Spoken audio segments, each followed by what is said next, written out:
AP ప్రభుత్వం కీలక నిర్ణయంలో భాగంగా విద్యార్థులకు ఒక చక్కని అవకాశం ఇచ్చిందనే చెప్పాలి. ఏపీ ప్రభుత్వం తీసుకున్నటువంటి నిర్ణయానికి విద్యార్థులు కూడా చాలా సంతోషం వ్యక్తం చేస్తున్నటువంటి పరిస్థితి. ఏదైతే నవంబర్ 26 రాజ్యాంగ దినోత్సవం ఉందో ఆ రోజున పిల్లల చేత అసెంబ్లీలో మాక్ అసెంబ్లీ చేయించాలనేది నారా లోకేష్ తీసుకున్నటువంటి నిర్ణయం.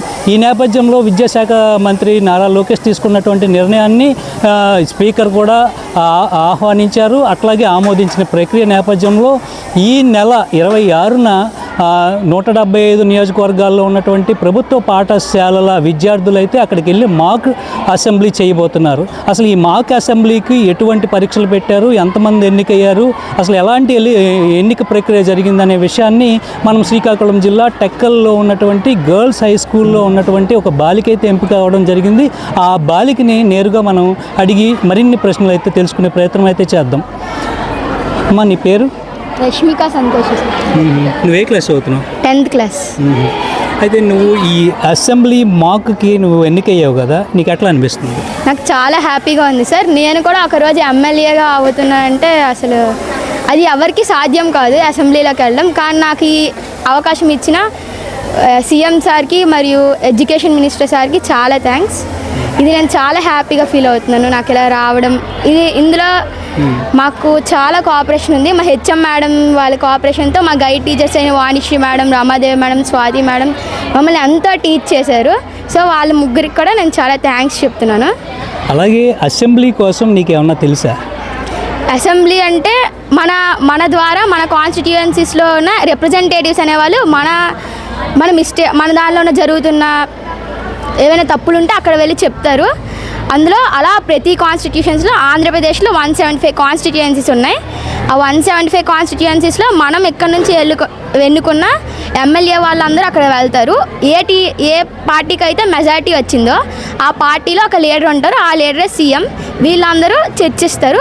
అదే అసెంబ్లీ, లెజిస్లేటివ్ అసెంబ్లీ. ఓకే, ఇప్పుడు ఈ నవంబర్ 26వ తారీఖున మీరు అసెంబ్లీ సమావేశాల్లో మీరు పాల్గొనడం జరుగుతుంది. నువ్వు టెక్కల్ నుంచి ఒక టెక్కల్ ఎమ్మెల్యేగా నువ్వు వెళ్ళబోతున్నావు.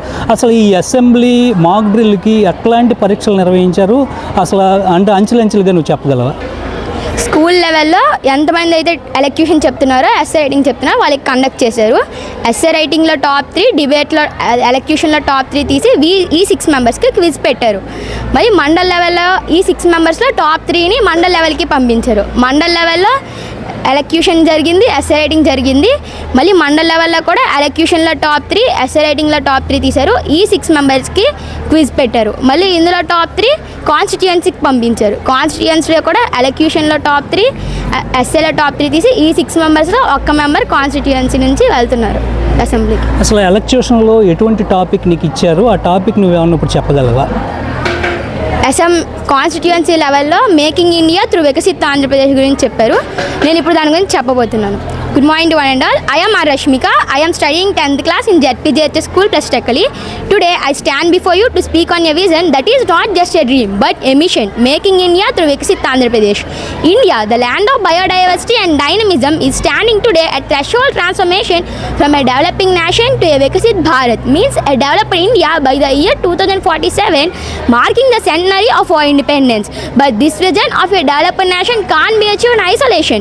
Every state must become a strong pillar in nation's progress, and one such rising pillar is Andhra Pradesh. As a state of immense potential, blessed with fertile lands, abundant coastal line, lands of innovation, agriculture, resilient hardworking people, vibrant culture, and a visionary leadership of our Honorable Chief Minister Sri Nara Chandrababu Naidu Garu has reignited the dream of making India through making AP the growth engine of India by the year 2047 is aligning with India's national goal of becoming a developed and self-reliant nation.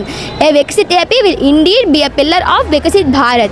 As Dr. APJ Abdul Kalam quotes, development is not about transforming statistics, it is about transforming the lives. Understanding the concept, development is a multidimensional process. It is about economic growth, social justice, technological innovation, and environmental balance. Andhra Pradesh, under the vision of Swarnandhra at the rate of 2047, is aligning with India's national goal of becoming a developed and self-reliant nation.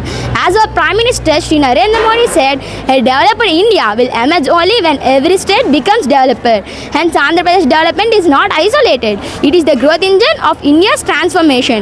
Andhra Pradesh has already started walking to path through in major initiatives in economic development and infrastructure growth, agriculture, rural empowerment and food security, education, skill development and youth empowerment, social welfare and human development, technological innovation and industrial growth, sustainable and green Andhra Pradesh, economic transition to conclusion. We must remember that the development of India is not the task of the government alone. It is the duty of every citizen, every student, every farmer and every entrepreneur.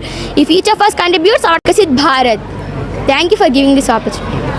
So ఈ election అయిపోయిన తర్వాత మీకు ఎటువంటి quiz అనేది ఎట్లాంటి conduct చేశారు, ఎటువంటి quiz questions ఇచ్చారు, అంటే కాన్స్టిట్యున్సీ లెవెల్ అంటే ఓన్లీ మీకు పొలిటికల్ కోసం ఇచ్చారా లేకపోతే ఇంకేమన్నా జీకే లెవెల్లో ఇచ్చారా క్విజ్ అనేది? క్విజ్ అనేది 50 మార్క్స్ పేపర్ ఇచ్చారు. కాన్స్టిట్యూషన్ ఆఫ్ ఇండియా మీద మొత్తం 50 పేపర్ ఇచ్చేసారు. ఆ 50 బిట్స్ మనం రాసి వాళ్ళకి ఇచ్చేయాలి కాన్స్టిట్యూషన్ ఆఫ్ ఇండియా అనే టాపిక్ మీద. టోటల్గా 50లో మీరు ఎన్ని పాస్ అవుట్ అయ్యారు, మార్క్స్ ఎన్ని వచ్చాయి? నాకు 37 వచ్చేసాయి. 37 మార్క్స్ వచ్చాయి అవుట్ ఆఫ్ 50. మిగతా వాళ్ళకి ఎంత వచ్చాయి? Second 25, third 25 sir. టై అయింది. వాళ్ళకి వాళ్ళ మార్క్స్ బట్టి టోటల్ యావరేజ్ స్కోర్ తీసి సెకండ్ థర్డ్ డిసైడ్ చేశారు. అయితే ఇప్పుడు ఈ ఏపీ అసెంబ్లీకి మీరు వెళ్ళడం మీకు ఎట్లా అనిపిస్తుంది? అయితే మీకు టీచర్స్ ఏ విధంగా కోఆపరేట్ చేశారు మీకు? అసలు నేను ఈ అసెంబ్లీకి వెళ్ళడానికి కారణం మా టీచర్సే. Vanisri madam, Swathi madam, Ramadevi madam. ఆ ముందు 3 రోజులు కూడా తుఫాను. ఆ తుఫాన్లో కూడా మేము ఇక్కడ స్కూల్కి వచ్చి చదవడం, హార్డ్ వర్క్ చేయడం వల్ల నాకు ఇది వచ్చిందని నేను అనుకుంటున్నాను. సో నాకు ఇది రావడానికి కారణం మా ముగ్గురు మేడం. సో చాలా థ్యాంక్స్. అండ్ నేను ఇది నాకు చాలా గర్వకారణం. ఈ స్కూల్కి కూడా నేను ఇలా ఒక అసెంబ్లీ కాన్స్టిట్యూయెంట్ నుంచి వెళ్ళడం అంటే దానికి కారణం మా ముగ్గురు టీచర్సే. వాళ్ళు చాలా కోఆపరేట్ చేశారు. వాళ్ళ కోఆపరేషన్ వల్లే నేను ఇంత దానికి వచ్చాను. అయితే దీనికి సంబంధించి ఇప్పుడు మీరు 10th క్లాస్లో ఉన్నారు, రాజకీయాలపైన మీకు ఏమన్నా అవగాహన ఉందా? అంటే విద్యార్థి దశ నుంచి రాజకీయాల పైన అవగాహన చేయాలన్నదే ఈ విద్యాశాఖ మంత్రి తాలూకా ఆలోచన. ఈ ఆలోచనలోనే మీలాంటి పిల్లల్ని ఇవాళ అసెంబ్లీలోకి తీసుకువెళ్ళే ప్రయత్నంలో భాగంగా ఆయన తీసుకున్నటువంటి ఈ కొత్త వరవడి మీకు ఎట్లా అనిపిస్తుంది? రాజకీయాలు చిన్నప్పటి నుంచి అవసరం అంటారా? అది చిన్న వాళ్ళకి కూడా తెలుసుకోవాలి. నేనేమనుకుంటున్నానంటే ఒక పొలిటికల్ లీడర్ అనేది ఎడ్యుకేటెడ్ అయితే వాళ్ళకి ఇంకా ఎక్కువ సమస్యలు వాళ్ళు తెలుస్తాయి. వాళ్ళు ఎడ్యుకేటెడ్ పరంగా వాళ్ళు ఎవిడెన్స్తో సరి మాట్లాడగలరు అక్కడ కూడా. సో పొలిటికల్ లీడర్స్ అనే వాళ్ళు ఎడ్యుకేట్ అవ్వాలి. అలాంటిది మా ఎడ్యుకేషన్ పీపుల్ అనేది మేము ఒక స్టూడెంట్గా వెళ్ళడం అనేది అది అక్కడ మా రిప్రజెంటేటివ్ ద్వారా మేము అలా ఒక రిప్రజెంటేటివ్గా వెళ్ళడం చాలా హ్యాపీ. మరియు ఒక ఎడ్యుకేటెడ్ పీపుల్గా మాకు మా సమస్యలు తెలుసు. ఈ టెక్కల్లో కూడా చాలా సమస్యలు ఉన్నాయి. అలాగే ఆ సమస్యల్ని వాళ్ళు పెట్టగలరని నేను అనుకుంటున్నాను. ఓకే పాప, టెక్కల్లో చాలా సమస్యలు ఉన్నాయి అని అంటున్నావు. నీకు తెలిసిన 2 సమస్యలు ఏమన్నా ప్రస్తావించగలవా? అక్కడ ఎట్లాంటి సమస్యలు ఉన్నాయి? అంటే ఇక్కడ మేము స్కూల్కి వచ్చే దారిలో అయితే అక్కడ రోడ్డు బాగాలేదు. ఆ రోడ్డు ద్వారా అయితే అసలు వెళ్ళలేము, పడిపోతాము. మరియు అక్కడ డ్రైనేజ్ కూడా బాగాలేదు. ఆ డ్రైనేజ్ క్లీనింగ్ కూడా ఇలా చాలా సమస్యలు ఉన్నాయి సార్. అక్కడికి వెళ్ళి ఇవి నువ్వు నేరేట్ చేయగలవా అసెంబ్లీలో? అక్కడ వాళ్ళు ట్రైనింగ్ కూడా ఇస్తారు సార్. 24, 25 అక్కడ ట్రైనింగ్ ఇస్తారు. 26 మాక్ అసెంబ్లీ అవుతుంది sir. Okay, thank you Rashmika Santoshi. అయితే రష్మిక సంతోషికి గైడెన్స్ ఇచ్చినటువంటి టీచర్స్ కూడా ఇక్కడ ఉన్నారు. వారిని అడిగి మరిన్ని విషయాలు అయితే తెలుసుకునే ప్రయత్నం చేశారు. మేడం గారు నమస్తే. అయితే మీకు మీ స్కూల్కి ఇట్లాంటి ఆపర్చునిటీ వచ్చింది, అట్లాగే ఆ పిల్ల కూడా సద్వినియోగం చేసుకుంది. సో దీనిపైన మీ అభిప్రాయం ఏంటి? మాకు ఇది బెస్ట్ ఆపర్చునిటీ అండి. మా స్కూల్కి, మా head of the institution and మా స్టాఫ్ మెంబర్స్కి. ఈ అమ్మాయి one of the intelligent girl అండి. మనం గైడ్ చేసేటప్పుడు కూడా అమ్మాయి చాలా గ్రాస్పింగ్ చేసింది, మమ్మల్ని ఫాలో అయింది. School level, mandal level, constituency లెవెల్లో కూడా జడ్జెస్ సర్ప్రైజ్ అయ్యారు ఆమె తాలూకా ఇంటెలిజెన్స్ కానీ, ఆమె చెప్పే విధానం కానీ. ఈమె ఒక ఎమ్మెల్యేగా అసెంబ్లీకి వెళ్ళడం అనేది మా అదృష్టంగా మేము ఫీల్ అవుతున్నామండి. అక్కడ మన సమస్యలతో పాటుగా ఆమె విద్యార్థి దశ నుంచే ఒక పొలిటికల్ లీడర్గా వెళ్ళడం అనేది ఆమె జీవితంలో ఒక కలికితురాయి. మేడం గారు, ఇప్పుడు చూసుకుంటే కనుక పాలిటిక్స్ అనేది అన్నిటిలోనూ మిళితమైపోయినటువంటి పరిస్థితి. అయితే ఇప్పుడు ఏంటంటే ఏపీ ప్రభుత్వం తీసుకున్నటువంటి ఈ నిర్ణయాన్ని మనం ఏ రకంగా స్వాగతించాలంటే, ఏపీ ప్రభుత్వ విద్యాశాఖ మంత్రి నేరుగా అంటే ఏది విద్యార్థి దశ నుంచే రాజకీయాలపైన అవగాహన ఉంటే రేపొద్దున్న యువత కూడా ముందుకి వెళ్ళాలన్నది నారా లోకేష్ తాలూకా ఆలోచన, ఈ ప్రభుత్వం తాలూకా ఆలోచన. ఈ ప్రభుత్వం తాలూకా ఆలోచన ఎట్లా ఉందని అంటారు మీకు? ప్రస్తుత ప్రభుత్వ తాలూకా ఆలోచన మెయిన్లీ మా విద్యాశాఖ మంత్రి ఆలోచన అయితే మేము స్వాగతిస్తున్నామండి. చాలా ఎప్రిషియేట్ అయితే చేస్తున్నాం. మా పరంగా కానీ, స్కూల్ ఇన్ఫ్రాస్ట్రక్చర్ పరంగా కానీ, విద్యార్థుల భవిష్యత్తు పరంగా కానీ ఆయన చాలా ముందడుగు వేస్తున్నారండి. మేము చాలా స్వాగతిస్తున్నాం. మెయిన్లీ ఈ కాన్స్టిట్యుయెన్సీ నవంబర్ 26న ఈ మాక్ అసెంబ్లీ అనేది ఒక వినూత్న కార్యక్రమంగా మేము ఫీల్ అవుతున్నాం. పిల్లల్లో కూడా ఇప్పటి నుంచే ఒక పొలిటికల్ లీడర్స్ ఎట్లా ఉండాలి, మన సమస్యలు ఎట్లా మన వాణి వినిపించాలి అనేది వాళ్ళ మైండ్లోకి వెళ్ళడం, ఇట్లాంటి ఆలోచన ఆయన ఆలోచనకైతే నేను అప్రిషియేట్ చేస్తున్నానండి. మేము ఉపాధ్యాయులుగా ఇది మంచి నిర్ణయం అండి. మేడం గారు, ఇప్పుడు చూసుకుంటే కనుక వీళ్ళు యాక్చువల్గా కాన్స్టిట్యున్సీ నుంచి ఎంతమంది విద్యార్థులు వచ్చారు, ఎంతమంది విద్యార్థుల్లో వీళ్ళు ఎంతమంది పార్టిసిపేట్ చేశారు, పార్టిసిపేట్ చేస్తే ఈ అమ్మాయి బయటకు వచ్చింది. సో ఎంతమంది నుంచి ఈ అమ్మాయి బయటకు వచ్చింది? ఈ అమ్మాయి 36 మంది విద్యార్థులు నుంచి ఈ అమ్మాయి సింగిల్గా విన్ అయ్యిందండి. అలాగే ప్రతి 175 కాన్స్టిట్యున్సీల నుంచి 175 మంది ఈ విధంగానే ఇట్లాంటి మణిమాణిక్యాలని బయటకు తీశారు మా నారా లోకేష్ గారు. ఆయనకి శిరస్సు ఉంచి నమస్కరిస్తున్నామండి. వీళ్ళ ద్వారా అసెంబ్లీ ఫ్యూచర్లో యువత ఎట్లా ఉంటుంది అనేది ఆయన చూపించే వినూత్న కార్యక్రమం.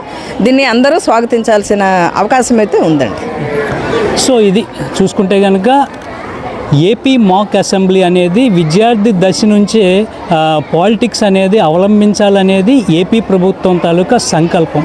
ఈ సంకల్పం అనేది నూతన వరవడికి రేపు 26 నవంబర్న అంకురార్పణ జరగనుంది.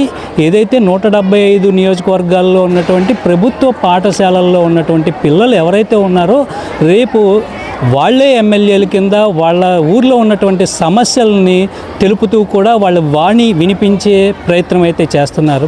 అయితే ఈ ప్రయత్నం విద్యార్థి దశ నుంచే అలవర్చుకోవాలి. రాజకీయాల పట్ల ప్రతి ఒక్కరూ అవగాహన కలిగి ఉండాలన్నదే ప్రభుత్వాలు తాలూకా ధ్యేయం. అయితే ఈ ప్రభుత్వాలు తాలూకా ధ్యేయాన్ని కూడా పిల్లలు కూడా స్వాగతిస్తున్నారు. ఎందుకంటే ఎడ్యుకేషన్ అనేది ఇంపార్టెంట్. పాలిటిక్స్లో ఉన్న ప్రతి ఒక్కరూ ఎడ్యుకేటెడ్ అయ్యి ఉండాలి. ఎడ్యుకేటెడ్ అయ్యి ఉంటేనే రేపొద్దున్న ఏంటి సమస్య, మనం ప్రజలకు ఎలాగ మనం ముందుకు వెళ్ళి పని చేయగలం, వారి సమస్యలు ఏ రకంగా తీర్చిదిద్దగలం అంటూ కూడా పిల్లలు కూడా చెప్తున్నారు. అట్లాగే ఈ చక్కని అవకాశాన్ని ఇచ్చినటువంటి విద్యాశాఖ మంత్రి నారా లోకేష్ కానీ ఏపీ ప్రభుత్వానికి కానీ చాలా కొనియాడుతున్నటువంటి పరిస్థితి అయితే ఉంది. టీచర్లు కూడా దీనికి చాలా వరకు మద్దతు ఇస్తూ కూడా ఏపీ గవర్నమెంట్కి థ్యాంక్స్ చెప్తున్నారు. So signing off Kautula TV.